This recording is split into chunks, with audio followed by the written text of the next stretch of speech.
Hi everyone, Magnus here, and in today's video I'm going to be doing some puzzle solving to help you reach 50 and hopefully above in puzzle survival, and this should reflect in your own games.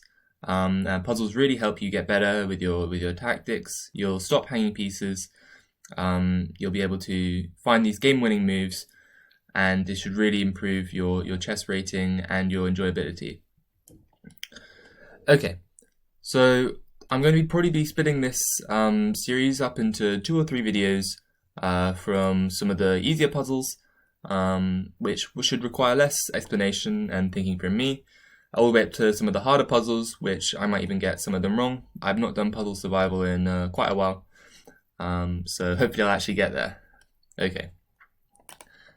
So let's start up with some of the basic puzzles.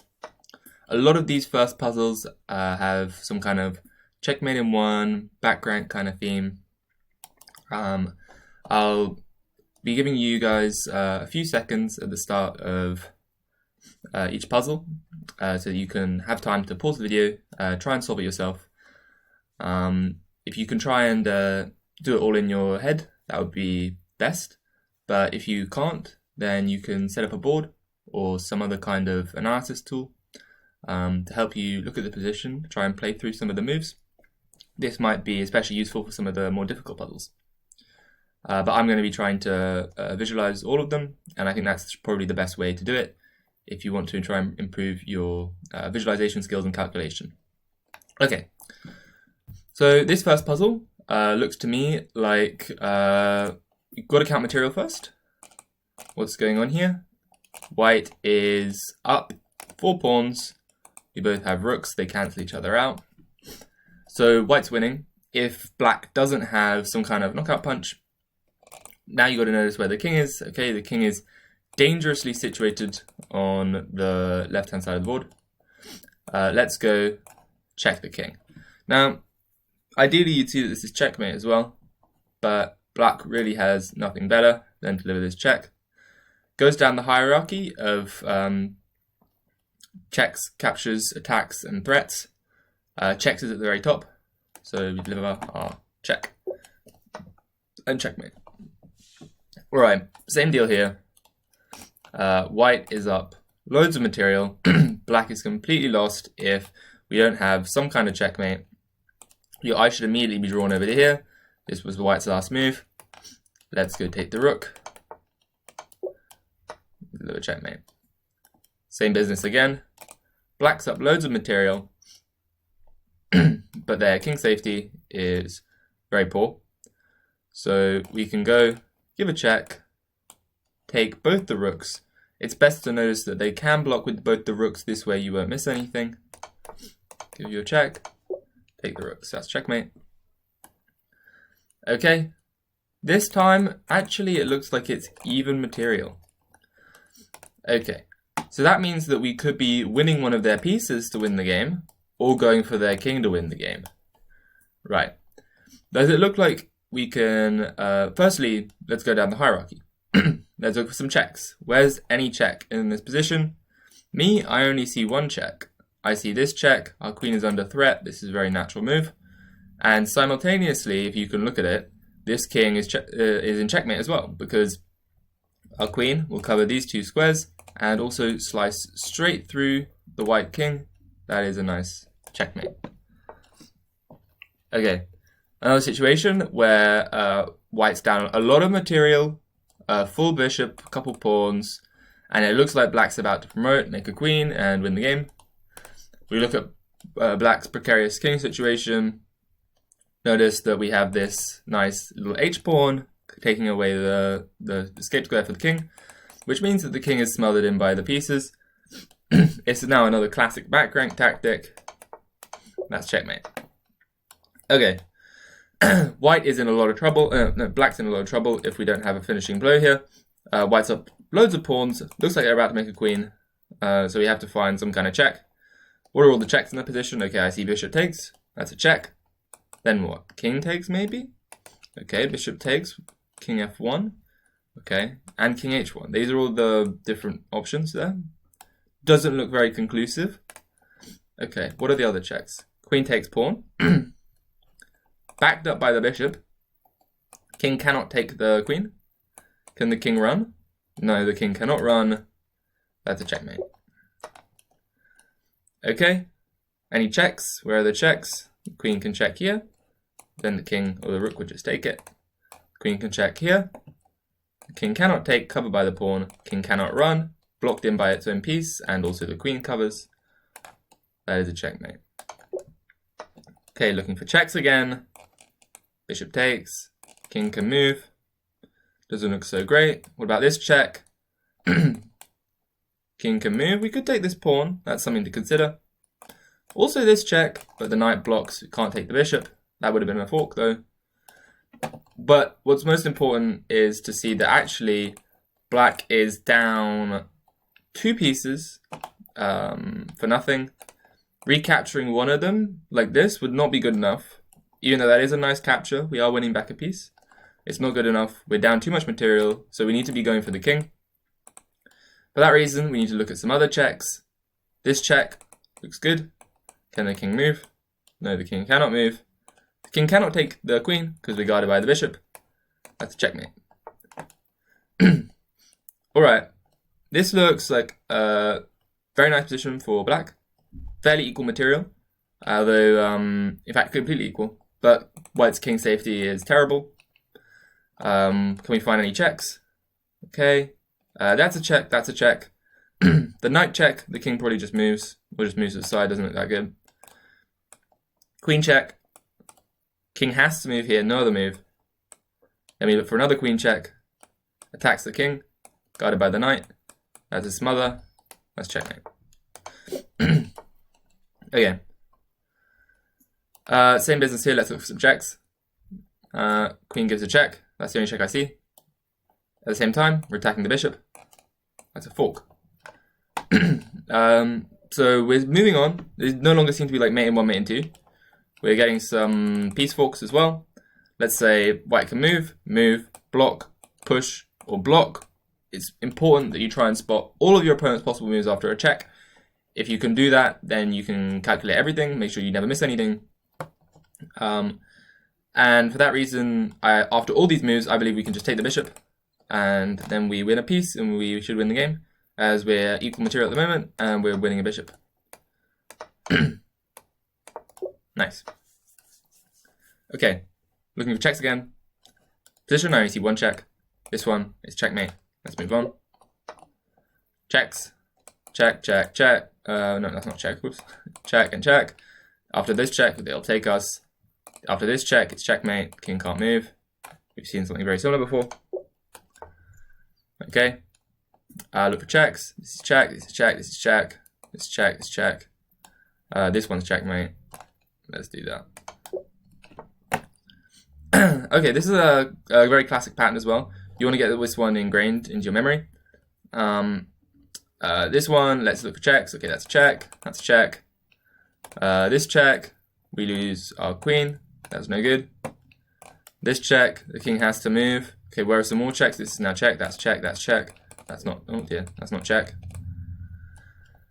But after all these 3 checks, the black rook will take us. So we want the check where our white rook can back us up. And after this check, king moves check, white takes, black takes, white takes.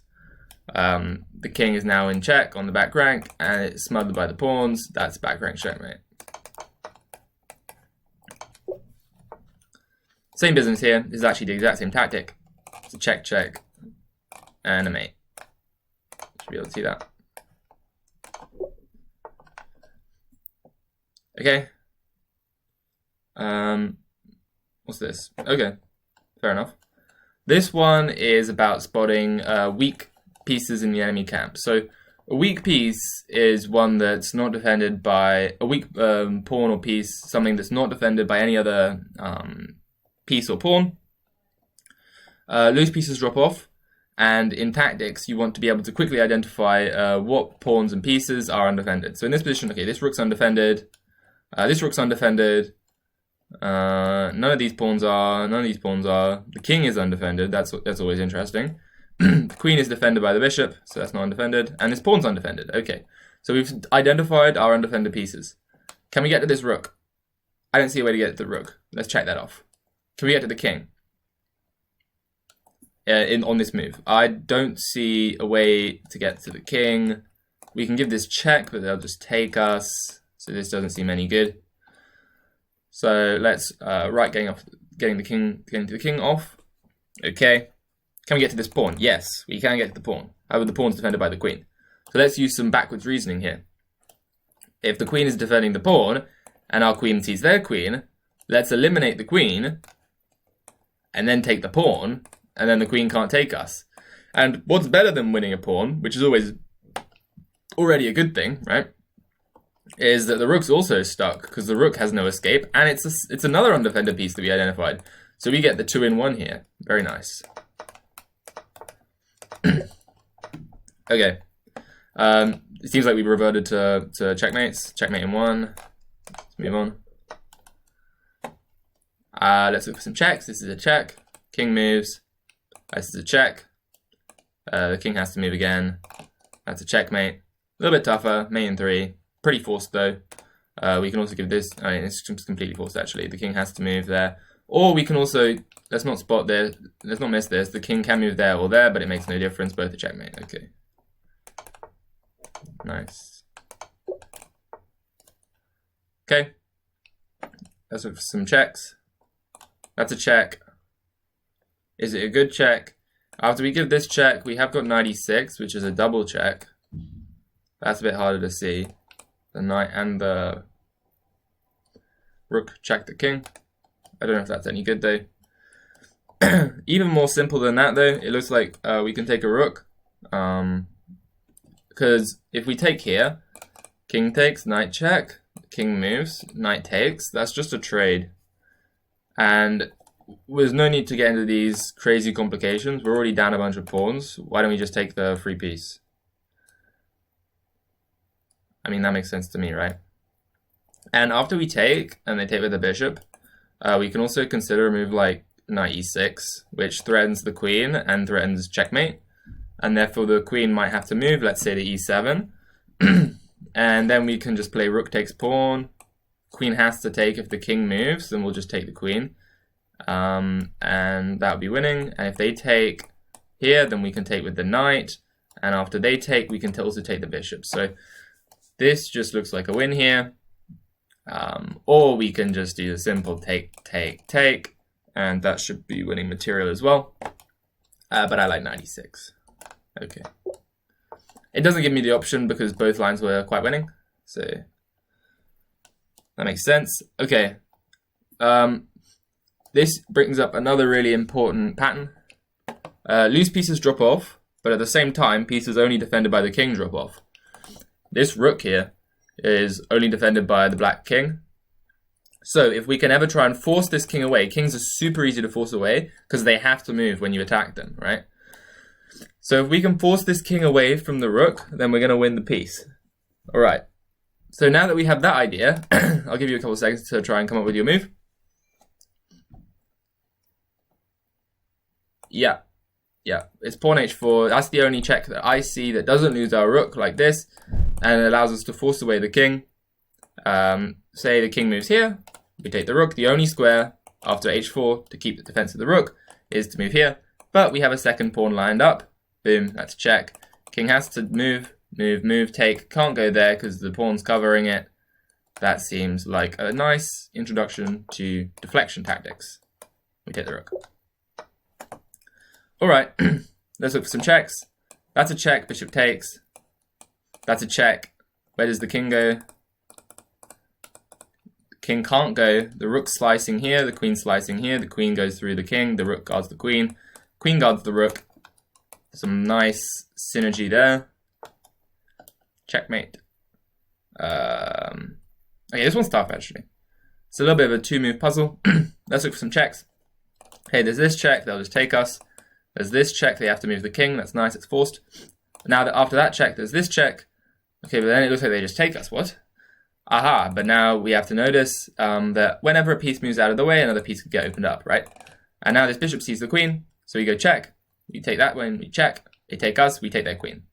And that's a winning material advantage. We give up 1 minor piece worth 3 points for the queen worth 9 points. So we should definitely go for that trade. It looks good to me.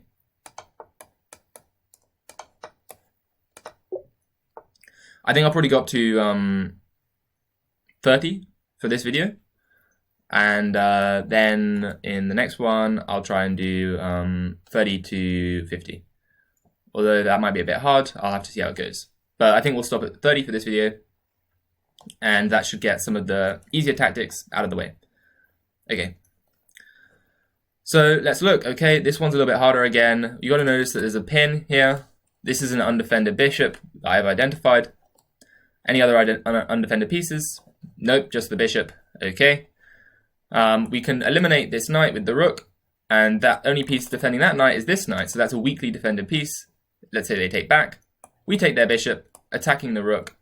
We can always retreat the bishop here. 2 pieces for the rook is a winning material advantage. Let's go for that. Nice. And the reason 2 pieces for the rook is winning material is because 2 pieces are each worth 3. The rook is worth 5. 3 plus 3 is 6. 6 is greater than 5. Good trade. Okay. Let's look for some checks. That's a check. This is a check. This check looks terrible. They just take all our pawns. Let's give this check. King has to move here. Or push the pawn. If they push the pawn, we'll take it. That's checkmate. The king has to move. Whoops. The king has to move there. We can take the pawn. Where does the king go after we take the pawn? King can't go anywhere. We slice through the king. Pawn covers. Pawn covers. That's checkmate. Alright. This is actually, there's quite a lot going on in this tactic. Pawns moving up and down the board. There's a hanging bishop here. There's a weakly defended queen only by the king here. Let's say we take this bishop. They'll probably push like this. Wait, what's actually going on?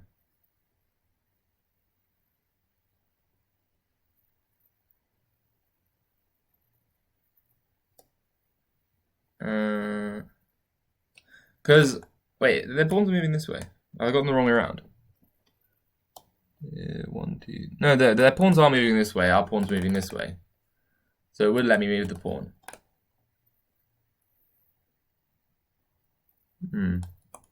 Okay, check. They push. Let's maybe try and push our pawn. They're probably just going to start giving us checks, right? Check. Here. Check. Here. Check. That looks like a perpetual. So that's probably no good. Wow.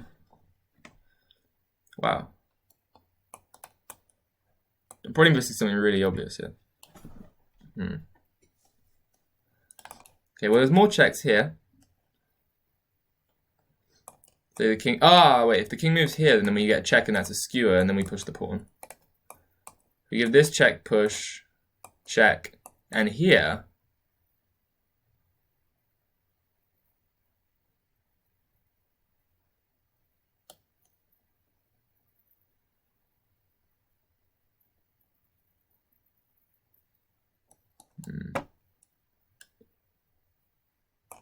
Then is it this check? Wow, I think it's this. And you always get the queen trade. That's really hard. Yeah, I think it's that. I don't really know how I got there exactly. I just kept looking for some checks. And I guess it's all about identifying the concept in this position. You want to give a check to attack the king. That's a free piece for starters. Evening up some material. When you take a piece with check, you should probably do it. Let's say that, yeah, they push the pawn. Because that's the only move that makes sense. So the idea is that we want to trade our queen for these pieces, and then our pawn's 2 squares away from promotion, while theirs is 3 away. Which means that we'll promote first, get back and stop them, and then we'll win, right? So that was the first initial concept that I saw immediately. Then the difficulty comes with the concrete calculation. We take the bishop, and I noticed they can block. If they couldn't block, they just moved the king somewhere and we win, right? So they block, and now it's about, okay, what check is good? And actually, I've just noticed that queen b4 is even easier. Because after queen b4, they have to move the king. If they move the king here, then we'll skewer. And if they move the king here, we'll skewer this way. So queen b4 is easier. I actually think they're probably going to stop the puzzle on queen takes bishop, which is honestly a crime. Because the follow-up is really the hard bit. But, you know, I think there's 2 winning moves, so they're just going to stop the puzzle. Oh, no. Well, there's this one. This one's clearly winning. Right? Maybe my other one wasn't winning. I don't know. Okay, whatever. This check. So the king. Now we're getting some easy ones again. Okay, that's a nice checkmate. Let's look at this check. Well, no, you don't have to. I just saw the checkmate. But you probably start. You look at this check. Maybe see the king can take it. This check. King moves here. That's check. Mate. The king. The pawn covers. Same thing here. Same kind of pattern. This is quite a common pattern where the king moves here or here, and then there's a queen here, and it just slices, and there's no escape, right? Okay. Look for checks. That's a check. That's also checkmate. Let's take that. Okay, looking for check. They're giving me all the easy ones now. Give me a tough one, and then just switching it up.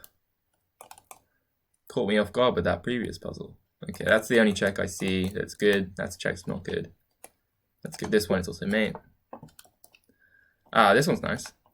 So at first you might be thinking, okay, I want to take, but there's a bishop guarding. So maybe I eliminate the bishop and then take the rook. But actually, if you eliminate the bishop, the queen will come back, and then that queen will guard the rook as well.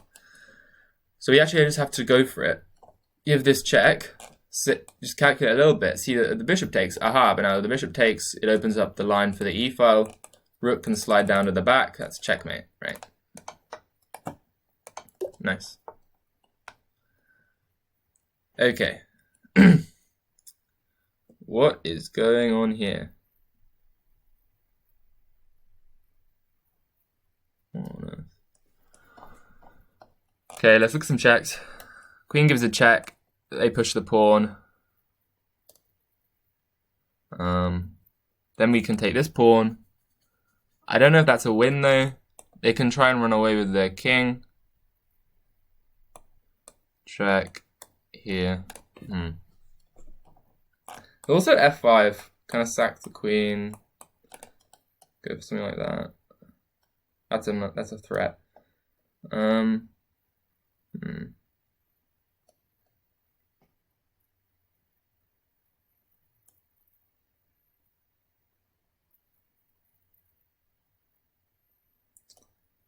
Might just have to think for a little bit. Okay, let's go back into this line. Check, move, takes. What's the material count? Let's see. 2 pieces, 2 rooks, 3, 4, 6 pawns versus 6 pawns, 2 pieces, 2 rooks, and of course the queens cancel each other. So it's completely equal material, which actually means that we can basically do about anything, and that king safety is just so terrible that we should win. So this, at the very least, wins a pawn. I've watched a video by someone called, I think, Neek Sons. He's really good. I think it's called Arthur Neek Sons. And he has this concept called minimal program. And I think that having queen h5, g4, and taking the pawn here is a really nice minimal program, because you know that you're going to have a much better game and you have very good winning chances. So even if you don't spot the killing blow, now this might not apply to puzzles, but in a practical game, if you can spot something which gives you an advantage, then it's really nice to have that as a fallback in your calculations when you might see something that is winning, but you're not 100% sure because it's a few moves ahead and hard to calculate. Okay. I really don't see anything better than this check and takes the pawn. Okay, that's correct. Guess their king safety is just terrible. This one's nice. Everyone likes this one. Okay, let's look for some checks. This is the only check I see. Most people might stop calculating and be like, oh, well, it's just lost a rook. But now we look for some more checks. Aha, this check's now opened up. Bishop covers this escape square. The pawns are covering. the king's other escape squares, and it's a smothered mate on the side of the board. This is one of the classics. Also interesting, if this pawn wasn't here, it actually wouldn't matter either because the bishop is really, really good. Okay. Oh wait, I think I forgot to stop this video as part 1. Oh well, I guess we're finishing on puzzle 31, and I'll see you back for puzzles 31 to 50, if I can get that far. So thanks for watching, and I hope I'll see you in the next video. I hope you learned some useful tactics here. And yeah, bye.